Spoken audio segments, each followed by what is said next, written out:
The most important single question is, when will the money that you're investing, when will that money be spent? 60 years of investment wisdom from Charles Ellis, next on Consuelo Mack, WealthTRAK.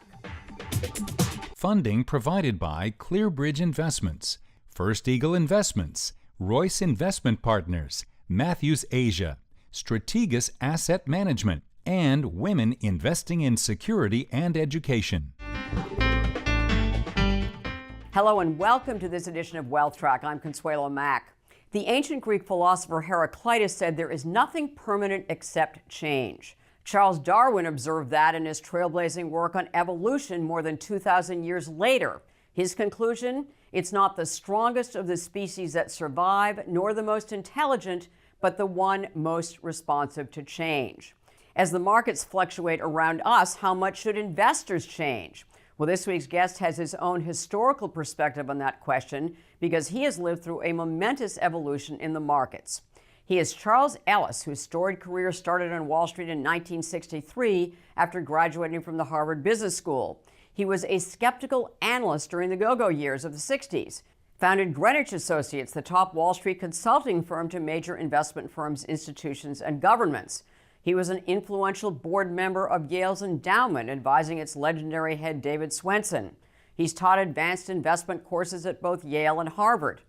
And he has authored 20 investment books, including the classic Winning the Loser's Game, now in its 8th edition, and the recently published Figuring It Out, 60 Years of Answering Investors' Most Important Questions, which we will discuss in this week's conversation. Since Charlie Ellis entered Wall Street, he has been an active observer of the many changes it has undergone, and as a result, he has altered his views, but says many on Wall Street have not. I asked him to describe the most significant changes that have occurred in the markets. The volume of trading on the New York Stock Exchange, is taking that as an example, back in the early 60s would have been 3 million shares a day. Now it's somewhere between 6 and 8 billion shares a day. That's an enormous change. Second change is, back in the day, it would have been less than 10% was institutional trading. And of that 10%, most of it was local bank trust companies and insurance companies.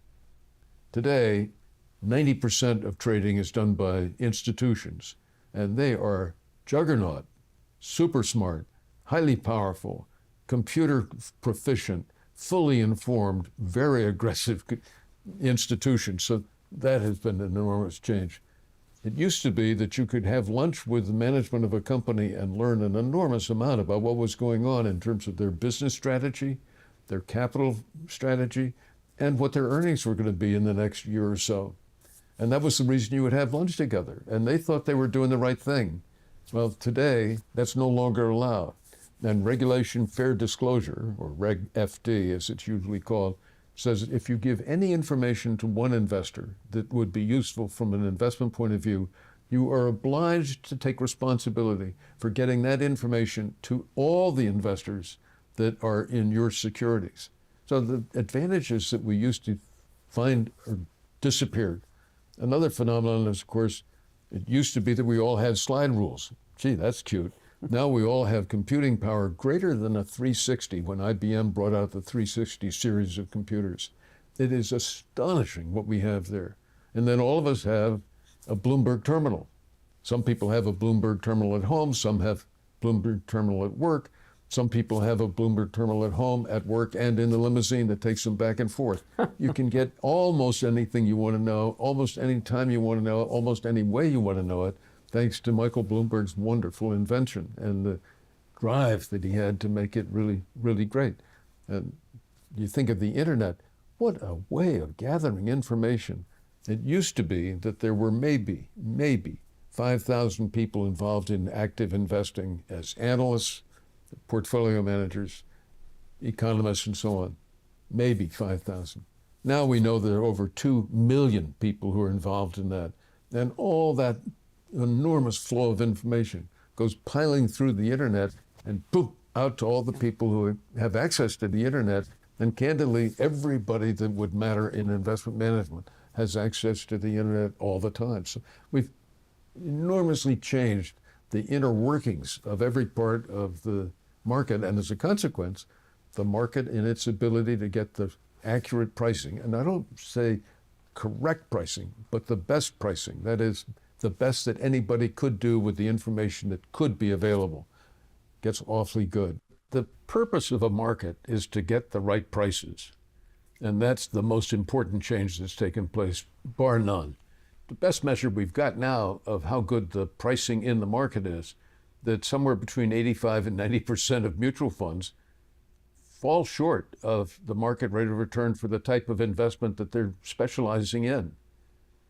Imagine that over a 15-year period, which is what we've got data for. 90% fail to keep up with the market after fees, costs, and transactions. And then for individuals, of course, is the taxes, which puts another damper on it. So that's the biggest change. Efficient market theory, is that what that's called?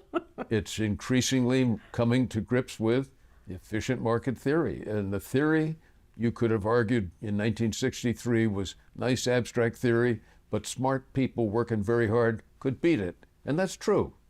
By 1975, it was getting harder. By 1985, it was getting a lot harder. And today, it's possible. Of course, theoretically, it's very possible, but in practical terms, it just doesn't happen.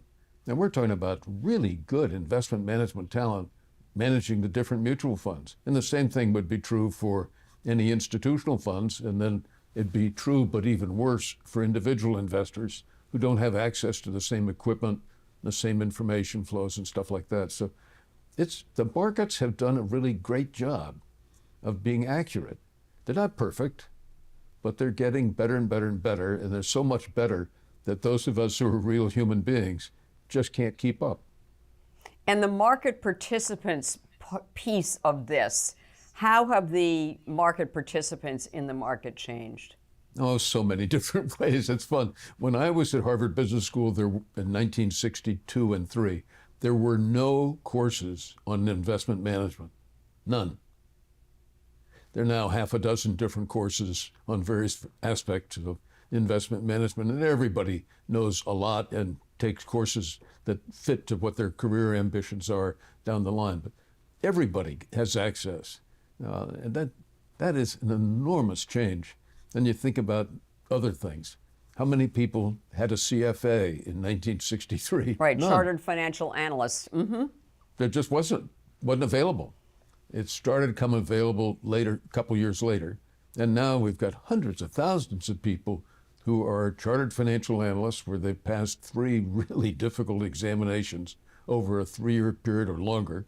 And we've got at least that many people who are in the wings preparing to take those exams. So there's been a tremendous change in the typical knowledge that people have. When I first came into the investments world in the mid-60s, there were very, very few people who had an MBA. Now almost everybody who's a participant has an MBA. Many have a PhD, and some have an MD, PhD, and an MBA. The quality of education in the individual participants has just gone up and up and up and up. And the last thing is, it doesn't surprise you if you recognize the compensation is substantial.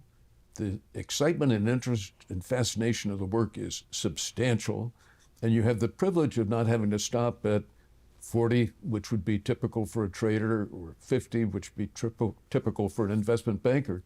But you could go on through your 60s, your 70s, your 80s, and I have friends in their 90s who are very deeply involved in investment management, and that has a wonderful phenomenon of accumulating experience-based expertise. And so you take all of those different changes, you think Charles Darwin would be fascinating to see all these different increases in the typical talent of the people that are involved in investment management. And they're all over the place. One of the things that you note in figuring it out is that, while your views have changed, many views on Wall Street have not changed. So first of all, how have your views changed?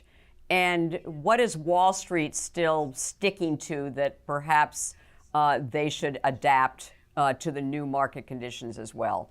My views have changed from believing deeply and with considerable excitement and a willingness to put in particularly long hours, because I did believe it, that the market was open enough so that if you worked hard enough, you could do better. And it was. So, yeah, when you started. I believe it was. Yep. Those of us who were involved at the time did do better. And we did better by 100 or 200 basis points. And if you compound that over time, it was really worth the effort. And we had a wonderful time doing it, which was fun and exciting and interesting. But what was really important is that we were producing clearly superior investment results, and it was feasible in the markets as they were at the time. Boy, there have been changes since then. And today, I think realistically, nobody in his right mind would say it is feasible. I'll grant that there are a few exceptions here and there. Jim Simons and his mathematical whiz-bang group, 100 people with PhDs in mathematics, they're doing things that are different. And over time, they've averaged out at a significantly higher rate of return. I think small investment management firms with experienced analysts who really know their industries terribly well and have their own capital involved as well as client capital involved, that they can do very, very well.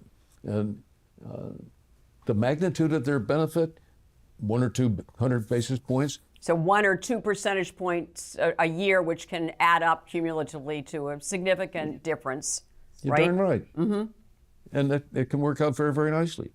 But the reality is for most managers, particularly managers of large amounts of money, particularly managers of large amounts of money that are trying to do a diversified business, they are not able to do better than accept the market as it is and, in my view, index at low cost. How has Wall Street not adapted to the new market realities? Large numbers of institutions continue to operate the way they operated in the 70s. Very large numbers of individuals operate the way their grandfathers operated. Do some homework on the weekend, put in a couple of orders on Monday or Tuesday, and try like the dickens to beat the market. Or if you're going to use mutual funds, try to find the right mutual fund and see if you can find the right mutual fund and jump on board at just the right time. We're, by nature, we want to do better. And we all have learned if you work harder, do your homework, you do better in class. If you train harder, you do better at sports. If you work harder at almost everything, it works out better. This happens to be one of those fields where if you're working harder, so's everybody else. If you're developing real skills, so's everybody else.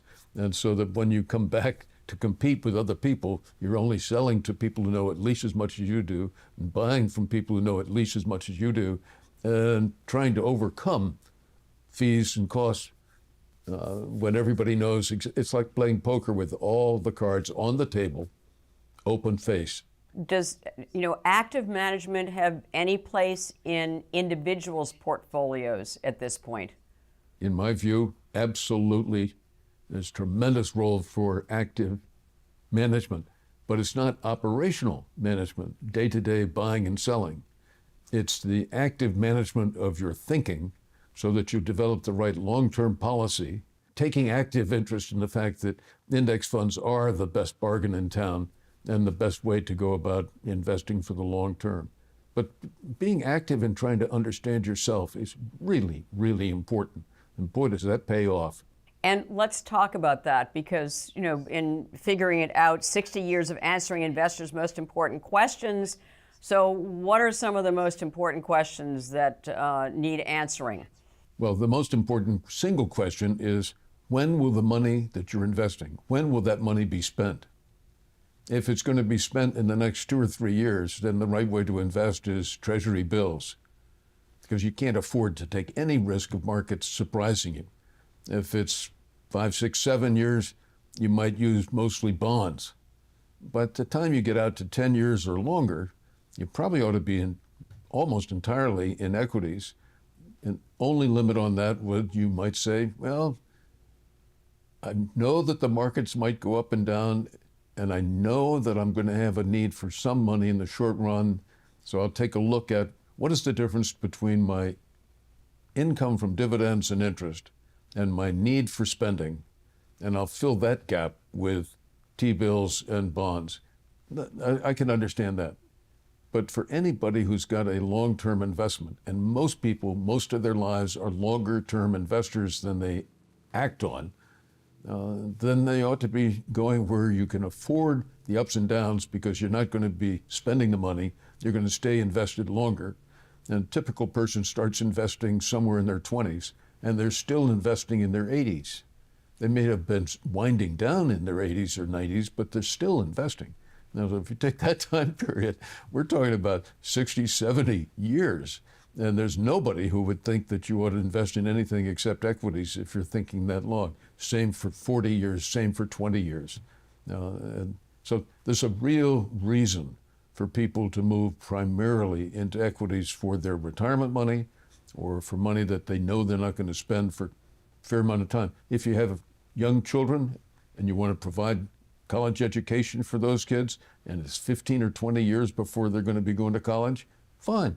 Recognize that you've got that much time. So most people would benefit a lot by recognizing that the amount of time you've got determines mostly what kind of investing you should do, because it allows you to figure out, can you stand comfortably the ups and downs in order to get the longer rate of return at a higher level.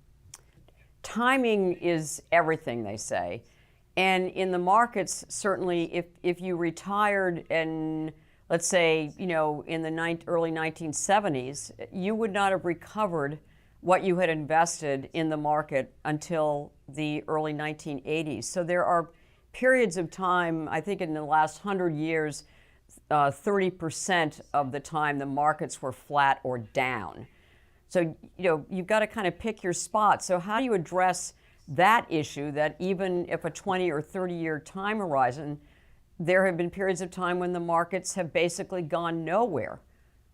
True, but your best bet is because inevitably they do go somewhere thereafter. And, while you can pick out the time periods, there was ups and downs during those time periods and the net was flat.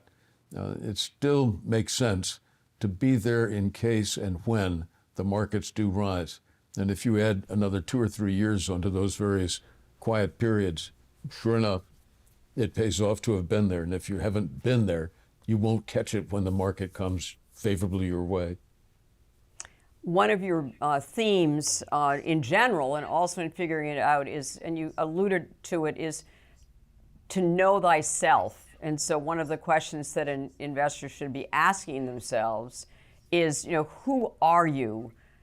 Do you want to explain that and why that's so important to, successful financial outcomes? Sure. Let me start with an example that you might laugh at, but I think it's very informing. My mother and father received notice from an estate lawyer that they were going to inherit somewhere between $50,000 and $60,000 from my father's parents' estate. They were delighted. Dad said to Mom, we don't need that money. We're getting along okay. Dad was a lawyer, and Mom was a homemaker, and they had a very nice understanding of spending between the two of them, and they were able to get along on Dad's income. He said, why don't we think about putting that money aside for the children and for their education? And the thought was, when we as kids grew up and were ready to go to college, if we could have some money and then earn some money in the summer, and then Mom and Dad would be able to put up some money, and then we could get a scholarship for some money, we'd be able to go to most any college we'd like to go to. And as it worked out, we went to Yale, Smith, and Stanford. Right. And it was a terrific experience. So what did my mother do to have that happy experience? She put the money in a bank, checking account. And you say, wait a minute, the stock market during that period went up a lot. Yes, but my mother knew that stock markets go down a lot too. She had just gone through the Depression and the Second World War. She'd also had the experience of being at college herself and getting a letter from her father saying, I'm a lawyer in a small town in the Mississippi Delta, and poverty has come to the Mississippi Delta and I don't have any clients. And so I can't afford to pay your tuition anymore. So when you come home for Christmas vacation, bring everything with you. In tears, my mother walked away from the telephone and her friends said, "What's happened to you?" And she said, "I've just gotten information from my father. I'm going to have to drop out of college." "Oh, don't do that. Let's see if we can figure something out." So the fraternity, it was called a fraternity in those days, we'd call it a sorority now, Kappa Alpha Theta, put up the money to pay the tuition. And if you looked at the tuition today, it was awfully small. And it wasn't a huge amount of money, but it was a couple $1,000s. And it was the Depression, right? And the next 30 years, my mother was paying off those loans at 8 cents a page typing or making little girls' dresses at $1 a piece. So she knew how tough it could be if you couldn't afford to go to college. And so she said, "Look, there's enough here so we could do it. We want the kids to get a college education at a good college. So if we put it in a savings bank, the bank passbook says right in it, the bank reserves 28 days notice before distributing any called money. If you put it in the stock market, things go up and down, they go down, and it really hurts." So she put it in a checking account, got no return on it whatsoever, which sounds just awful. But the fact is, she knew what she wanted to accomplish. She knew when it was going to come due, and she figured out her objectives and invested, I think, just the right way to guarantee success with her objective. And I've always looked on that as, on the surface of it, absolutely loony, but in reality, smart as could be. That's a very good example of knowing thyself. Any financial advisors would be saying, no, absolutely not. You should be investing for XX many of years in the stock market. And she was smart enough to realize, no, she knew when she needed the cash and she wanted it to be there. And so it was. She correctly defined the problem, right, and then she correctly solved the problem. I'm in a very different situation. I've got an RMD on my 401k plan. Right, required minimum distribution. Mm-hmm. I'm still happy to tell you that I earn a reasonable income consulting on investing. The money that I need for spending, I'm able to earn. So if you looked at my portfolio, you might laugh and say, tomorrow, Charlie, you're going to be 85. You must have a lot of bonds. And the answer is no, I don't have any bonds at all. Why not? Because I don't need to worry about the fluctuations in the stock market. I'm not investing for current spending, and I'm not investing for my wife's, and I'm not investing even for my children. I'm investing for my grandchildren. There are 4 of them, and they're all very bright, and their average age is 15. Their concept of the long term goes way, way out there. So, okay, I'm investing for them, and I should take their point of view and be investing 100% in stocks because that's going to make the most sense long term for them. And I recognize the stock market's been going down in the recent past, and it could go down again, and it could be very alarming and all that sort of stuff. But by the time those young people get to the level where they're wanting to spend it, it'll be a long time from now. And with a long time, stocks are the right place to be invested. One of the questions that investors ask is, what position of my portfolio or what percentage of my portfolio should I have in bonds? And it sounds like it's up to the individual situation, but in general, what is your view of bonds? Not very enthusiastic. And why is that? Mm-hmm. Well, I look at the bond rate of return and then I deduct inflation, which is you have to do before you get a fair, real return. And it just is so low by comparison. I just don't think it's an attractive proposition for an investment. As a storage for 6, 7, 8 years, fine. Charlie Ellis, thank you so much for spending 63 years figuring it out and sharing it with the rest of us in your new book, Figuring It Out. Thanks so much, Charlie. Thank you, Consuelo. At the close of every Wealth Track, we try to give you one suggestion to help you build and protect your wealth over the long term. This week's action point is read Figuring It Out, 60 years of answering investors' most important questions. We just touched on a few of the essential investment issues Ellis addresses in his book. There are many more to read, ponder, and possibly act upon. By reading Figuring It Out, you will get the full benefit of the thoroughly researched, analyzed, and common sense observations from the wisest man on Wall Street. This is a treasure trove for investors. Next week, FBA New Income's veteran portfolio manager Tom Atterbury on the new investment opportunities leading them to reopen the fund to new investors.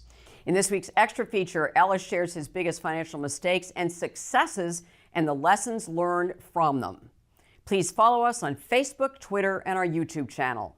Thank you for watching. We salute the Americans who have served and are protecting us now on this Veterans Day weekend. Make the week ahead a healthy, profitable, and productive one.